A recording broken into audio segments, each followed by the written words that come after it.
episódio 44 e damos sequência aqui à série Portaria 1467, continuando com definições do artigo 2º do capítulo 1. Traz várias definições extremamente importantes, basilares do RPPS. Falamos um pouquinho no episódio anterior e vamos dar sequência nesse episódio. E eu sigo essa jornada para maratonar a série especial com um convidado igualmente especial, Éder Moraes, que vocês conhecem de longa data e continua aqui conosco compartilhando conhecimento, debates, colocando na mesa sua visão, entendimento para enriquecer o nosso podcast. Bem-vindo, Éder, a mais um AgendaCast. Obrigado. Dessa vez eu vou ficar até de óculos, porque o assunto é de intelectual, né? Mas é que você quer passar essa percepção? É que eu tô disfarçado, né? O Clark Kent, ele bota um óculos e ninguém sabe que ele é o Superman. É claro que essa questão de identidade visual, ela faz toda a diferença. Com certeza. Por mais que às vezes a pessoa assim, tem todo um conteúdo, mas a identidade visual, ela às vezes fortalece. Mas graças a Deus, bonito a gente já semo, né? Como diz o poema. Bonito já semo. Considerações iniciais? Assim, deixa muito claro que o assunto, a gente tá brincando aqui, mas é sério, né? Totalmente. Vamos falar de uma coisa bacana agora, alguns conceitos que as pessoas, apesar de não considerar isso no regime próprio, é fundamental, né? Fundamental. A gente tá falando de tema, assim, que foge um pouco. A gente fala de regime próprio, todo mundo já vai aposentadoria e pensão, aposentadoria e pensão, exato. aposentadoria e pensão. E essa parte conceitual, interessante, assim, voltado mais para as questões administrativas do regime próprio, é uma igualdade de poder, né? Igualdade de zelo. Inclusive, sem isso a gente não consegue garantir o sustento do regime próprio e a manutenção dos benefícios previdenciários. Vamos começar com uma questão de ordem financeira. Temos falado ao longo de vários episódios sobre equilíbrio financeiro, atuarial e tal, que é de extrema importância para os RPPS. Todos, sem exceção, buscam esse equilíbrio. Vamos entrar na definição, primeiro de recursos do RPPS e o tão sonhado e a busca constante do equilíbrio financeiro e atuarial. Os recursos do RPPS, né, as fontes de custeio do RPPS, são as contribuições ordinárias, né, parte patronal e parte do segurado, e algumas outras coisas que vêm acessoriamente, como, por exemplo, custo especial, taxas extraordinárias, bens que o RPPS tem, os investimentos que o RPPS faz. Isso é o que compõe os recursos do regime próprio. Importante dizer que esses recursos, né, têm destinamento a custeio, ao pagamento dos benefícios previdenciários. O RPPS não pode usar desse dinheiro para se manter enquanto estrutura. Ele tem uma denominação finalística para manutenção do pagamento exclusivamente de aposentadorias e pensões. Tá? Eu posso contratar uma empresa de software com esse dinheiro? Não. Eu posso comprar um prédio? Não. Não pode. Eu posso pagar o aluguel, pagar a conta de luz, pagar os funcionários? Não. O recurso do RPPS é destinado única e exclusivamente para a manutenção do custeio dos benefícios previdenciários. No equilíbrio financeiro e atuarial, eu gosto de fazer uma analogia com a nossa vida, né? O que é o equilíbrio financeiro? Quanto eu preciso de dinheiro para pagar as contas deste mês? Para sobreviver, para se manter e até uma reserva. Esse mês. Esse é o financeiro.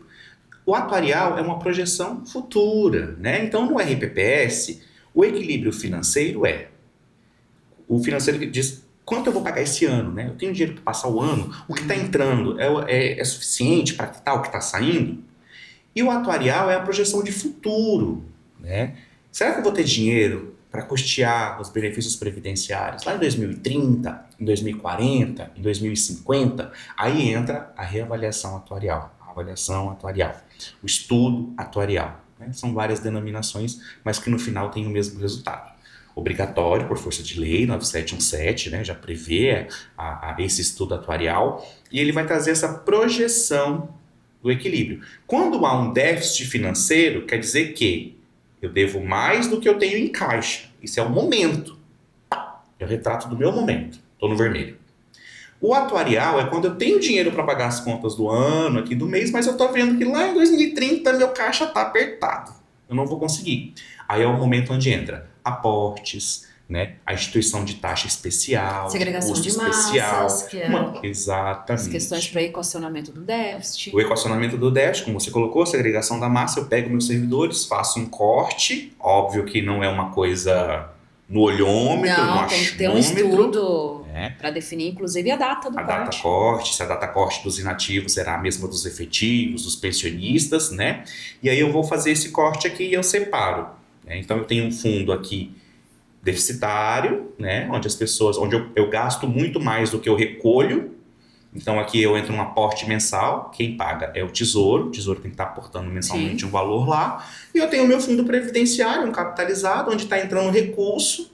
Eu não estou gastando agora, porque essas pessoas estão em atividade, né? Eu não estou pagando nenhum tipo de benefício. Então eu tenho uma previsibilidade de melhora atuarial. Porque esses benefícios tendem a acabar, porque ninguém entra mais nesse financeiro, né? E os previdenciários ainda ninguém começou a se aposentar. Então o que é o financeiro? O financeiro é o momento. O que é o atuarial? Uma projeção de futuro. Então, o equilíbrio financeiro e atuarial é gastar o tanto, ter receitas na mesma ordem de despesas no financeiro e eu ter uma crescente de receitas que acompanham a crescente das minhas despesas no futuro. É a questão de você olhar a questão financeira para o presente Exato. e para o futuro, que é o presente financeiro, o futuro atuarial. Inclusive, recentemente, nós tivemos aí há 2 semanas atrás, mais ou menos 3 semanas, a situação do Banco Master, né? Onde foi noticiado que algumas entidades de previdência, fundos de pensão no Brasil, estados e municípios, possuíam valores investidos ali. Esses valores que estão investidos ali são valores que estavam justamente dentro da carteira de investimento com um olhar de equilíbrio atuarial. Para o futuro. Do futuro. Né? Por mais que, segundo nota que foi divulgada à época, isso não representa um grande impacto na manutenção dos benefícios, né? Os dois Pode maiores... não impactar no presente. No presente, sim. Mas vai fazer falta. É a mesma coisa que você hoje tá andando com o teu carro, você não tem nenhum tipo de reserva, um pneu estoura. Você entra em déficit financeiro naquele momento. E aí você vai comprar um empréstimo para fazer aquilo. E esse empréstimo compromete e pode causar um déficit atuarial no futuro. Porque você criou um compromisso no futuro e você não tem previsibilidade de receita, né? Então, o RPPS é igualzinho o orçamento doméstico. É igualzinho o orçamento doméstico, tá? Você comentou que a RPPS não pode usar o recurso da RPPS para pagar a conta de água, luz, aluguel, pessoal para trabalhar, software e etc. Isso.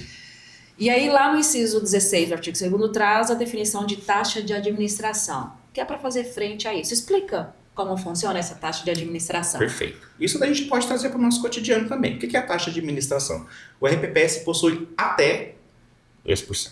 Até 2%. E faz a diferença, se até ou ou será 2%. Até 2% de quê? Então eu calculo a soma das bases contributivas, então todo o salário de contribuição dos servidores públicos titulares de cargo efetivo.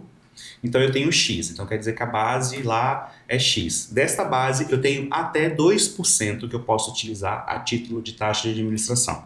Desse valor eu vou contratar empresa, eu vou contratar funcionário, eu vou pagar aluguel, eu vou pagar energia, eu vou ter um software, eu vou ter uma assessoria. Então a gente pode utilizar. Então quando eu coloco que os recursos do RPPS estão indisponíveis para este fim, a taxa de administração de até 2% é exclusiva para este fim. Mas vamos colocar assim, por exemplo, eu não sou obrigado a usar os 2%. Por isso, até 2%. E a lei do meu ente federativo pode fixar um valor inferior a isso, né? E ele pode dizer ainda que eu vou usar em 2025 2% no máximo do que foi a remuneração base no ano de 2024. Exato. Não precisa ser mês a mês. É a referência Exato. exercício anterior. Exercícios anteriores. Então eu posso pegar todas as bases contributivas do ano de 2024, fixar o meu percentual limitado a 2%, dividir por 12 meses, que isso será a taxa de administração do RPPS no ano de 2025. Ou não, posso dizer que é imediatamente a competência anterior. Enfim, quem vai definir isso é a lei do ente federativo, tá? Então tem que estar lá previsto na lei, como é feito o cálculo, o que entra, tudo certinho, se servidor inativo vai entrar, se só o ativo, né? Inclusive na lei também vai dizer se o pensionista contribui ou não contribui com a previdência, mas é até 2% e é isso que ele pode usar para o seu custeio enquanto administração. Quando você contrata um consórcio, por exemplo, o consórcio cobra uma taxinha de administração. Quando você compra um título, um investimento, através de uma corretora, Também tem ela a taxa tem de uma taxa administração. de administração. Então, o que ela faz? Ela não vive do teu investimento. Né? Ela vive da taxa de administração. que ela cobra para fazer a gestão do teu investimento. O RPPS cobra, entre aspas, até 2%, para fazer a gestão de todo o passivo ativo previdenciário. E esse até 2%, se o RPPS naquele exercício ele gastou ou não os 10%, ele gastou menos e teve uma sobra.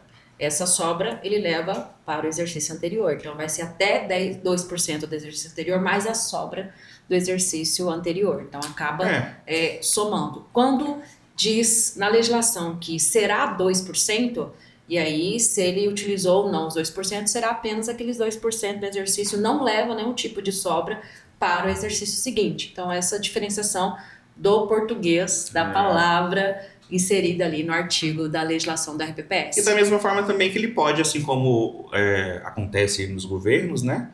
O duodécimo, que seria também uma taxa de administração que o governo paga para a gestão do Tribunal de Justiça, do Poder Legislativo, do Tribunal de Contas, a devolução. Né? Acontece devoluções. Então, tem RPPS que não usa o valor e fica aquele valor disponível, ele devolve ali como recurso do RPPS e vai para o custeio de benefícios de aposentadoria e pensão. Isso acontece também. Né? Via de regra, o RPPS tenta ao máximo enxugar suas despesas para não mexer mesmo no recurso e deixar isso disponível ali. O ideal mesmo é utilizar o menos possível para poder o recurso do RPPS fazer frente aos benefícios. Perfeitamente. E aí foi colocado, a taxa de administração é calculada sobre as contribuições dos ativos, aposentados, pensionistas, se a legislação da RPPS assim estabelecer. E lá no inciso ainda do artigo 2º, o 14 e o 15, traz a questão de remuneração da contribuição na realidade, normal e suplementar. Fala um pouquinho dela, o que é uma contribuição normal dos ativos, aposentados, pensionistas, quando tiverem que contribuir, e a suplementar. Interessante assim, nunca haverá suplementar por parte do segurado. Nunca. O segurado nunca vai suplementar nada.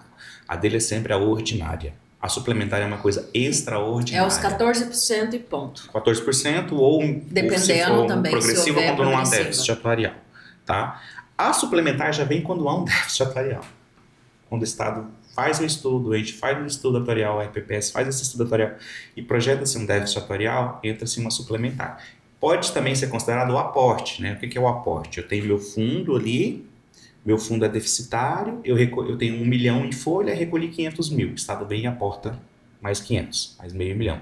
Isso é uma suplementação, né? Para aquele momento. Suplementação no momento financeiro, tá? Para o equilíbrio financeiro. Para o atuarial, ele pode instituir custo especial, né? Pode entrar doação de algum imóvel para quitar dívida. Então, tudo que não é a patronal, né, que é até o dobro do segurado, 28% ali, ela entra como suplementar, como extra. Né?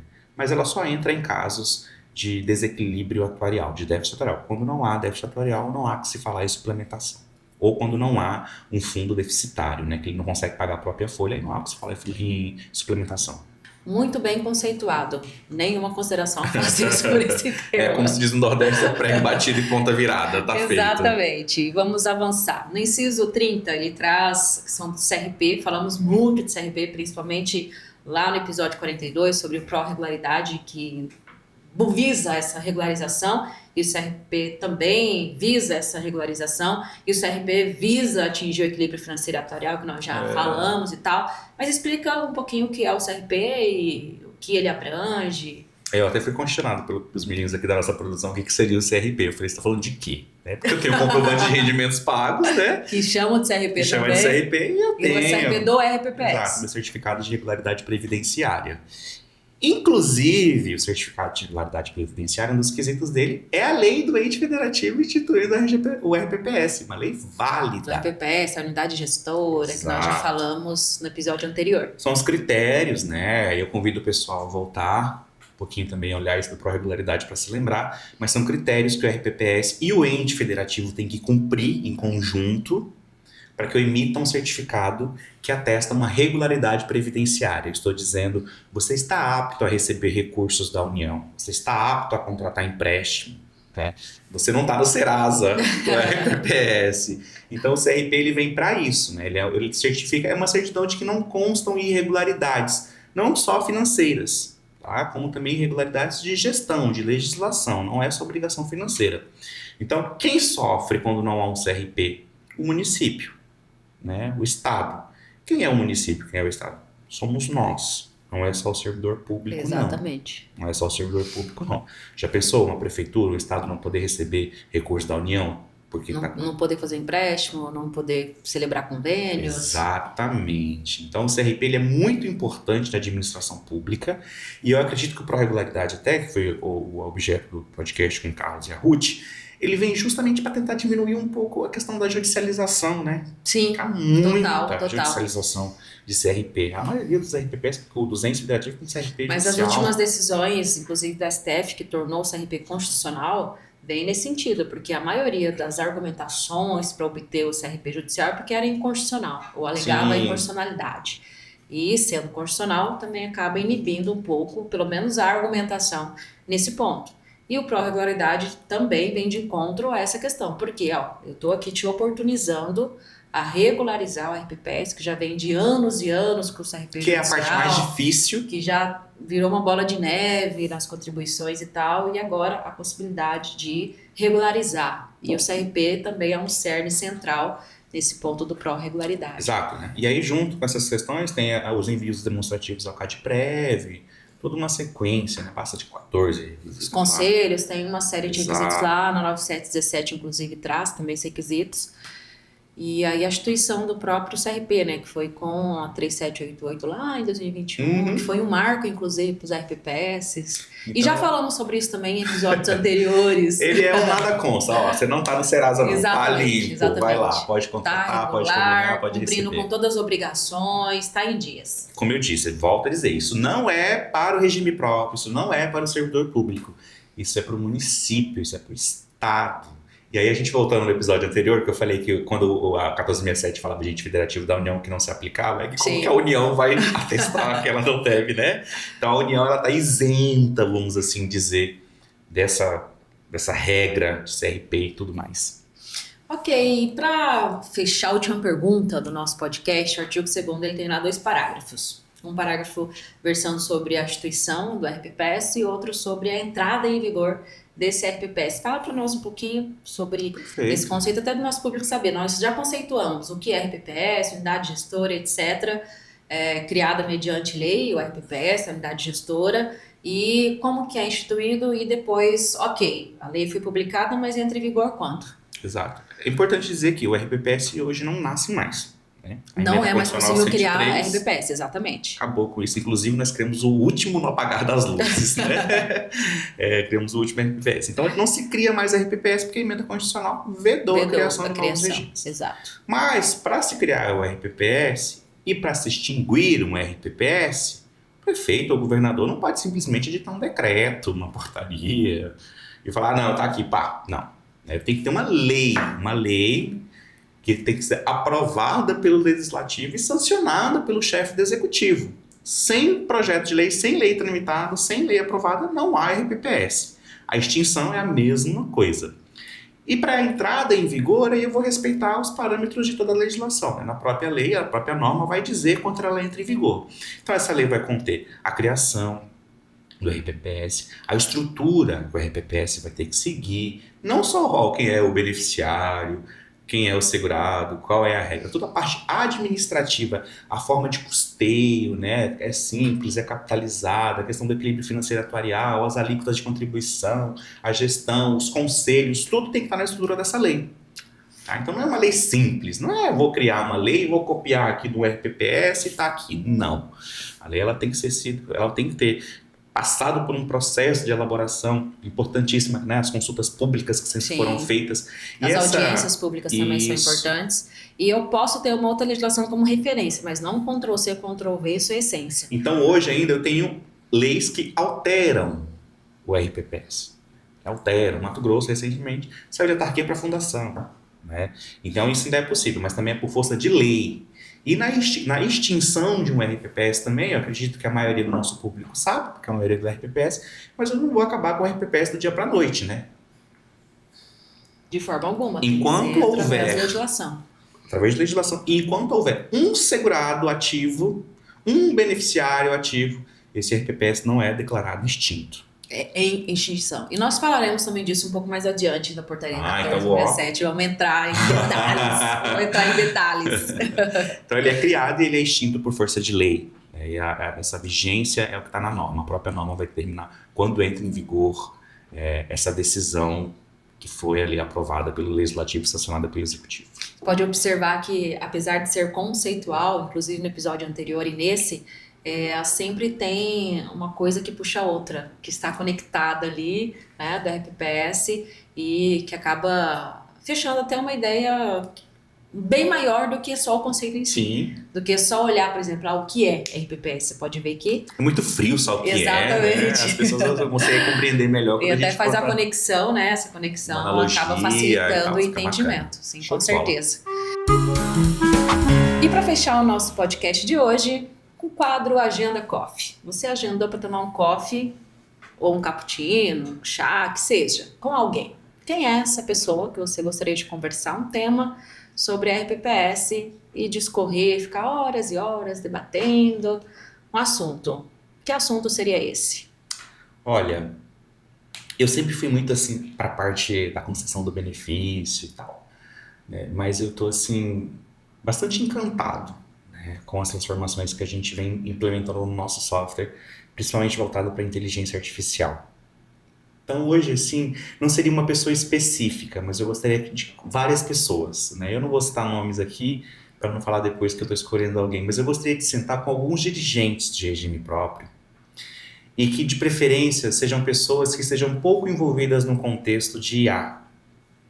Só para eu entender tudo que essas pessoas fazem ou tudo que elas fizeram, né, de maneira muito manual ainda, e poder apresentar e discutir com eles o que a IA pode fazer para a gente enquanto regime próprio, né? Inclusive, essa transformação do Sysprev, ela é cativante, né? A gente É apaixonante. Você entra e quer continuar aí acompanhando sempre. E nessa as conversa, evoluções. assim, eu queria muito discorrer o quão a inteligência artificial ela é vulnerável e ela é nossa amiga. Vulnerável em que sentido? De que ela é manipulável, de que ela faz exatamente Sim, o que sim. você quer, o que você pede, estando certo ou errado. Exato. Por isso que quem realiza os prompts precisa saber exatamente o que ela está pedindo Exato. para ter o resultado correto. E você sabe quem sabe o que está pedindo? Olha, ficou quase um trava-língua. Você sabe quem sabe o que está pedindo? Quem tem conhecimento? Quem tem conhecimento. Quem tem Então, conhecimento, essas pessoas não é que estão à frente de outra regime pessoa próprio há diferente muito disso. tempo, que tem muito conhecimento. Porque aqui nós temos conhecimento de regime próprio, nós temos conhecimento da legislação, nós temos a vivência do software, só que a gente não tem o calor do dia, né? A gente não tem o problema para ser resolvido. Se entre esses dirigentes tivesse um que já está há muitos anos na RPPS, tem alguns presidentes assim, também gostaria de sentar com ele, porque ele passou por várias transformações. Eu lembro de RPPS que nós fomos implantar software, que ainda era feito título de pensão com máquina de datilografia. E era um prêmio fazer aquele título, entregar ali para os aposentados ou pensionistas, tudo na máquina de datilografia. Nós tivemos, inclusive, bastante dificuldade para essa virada de chave da datilografia para a computação. As pessoas passarem a usar o computador. Aí nós passamos por outra transformação digital, que foi tudo digital, os processos, saiu do físico para o digital. Então, o gestor, que já tem 30 anos de previdência, ele passou por essas transformações. E agora vem IA, que é outra transformação. Então, para esses gestores, né, o que foi passar por essa jornada e chegar agora, e o que é a perspectiva, a visão sobre a IA no RPPS, é interessante. Eu acho que a gente ia até estender, né? Porque o café a gente faz horário expediente, no finalzinho tem um chopinho, e a gente ia estender para ficar conversando disso. O assunto com certeza seria passível dessa extensão. Eu acho que é um assunto muito bacana, assim, você sentir a percepção do outro, que teve tanto tempo à frente do regime próprio, que passou por tanta transformação, e ele, como ele está vendo esse momento hoje. Porque as pessoas podem ver como substituição, outras pessoas estão vendo como ruptura, como ameaça, outro como aliado, como força. Outro como aliado, outro, Exato. eu não posso viver sem a IA, tem várias visões, né? Bem interessante. Então eu acho que seria um papo muito legal, assim. Não especificamente voltado a uma questão de legislação, de técnica, de tudo, mas de processo, de construção, de evolução, de melhora. Porque hoje nós temos quadros cada vez menores de servidores nos regimes próprios E o volume de trabalho cada vez uma maior. exigência maior, que demanda uma produtividade que Exato. também seja Então, assim, em grande seria com escala. este foco, o meu Agenda Coffee. Muito nesse legal, episódio. gostei desse Agenda Coffee, eu sentaria junto para participar. Vambora. Gratidão pela sua participação, Éder, sempre enriquecendo grandiosamente aqui os nossos episódios. Gratidão a você que esteve conosco até o final. Convido para continuar nessa série maratonando, super especial, de muitos conceitos, muitas questões que ainda virão. E se você ainda não segue a Agenda Assessoria nas redes sociais, siga nos Instagram, Spotify, Facebook, YouTube. Estamos em todas as redes disseminando conhecimento sobre RPPS. E para nós, o mais importante é conectar com vocês. Muito obrigada e até a próxima!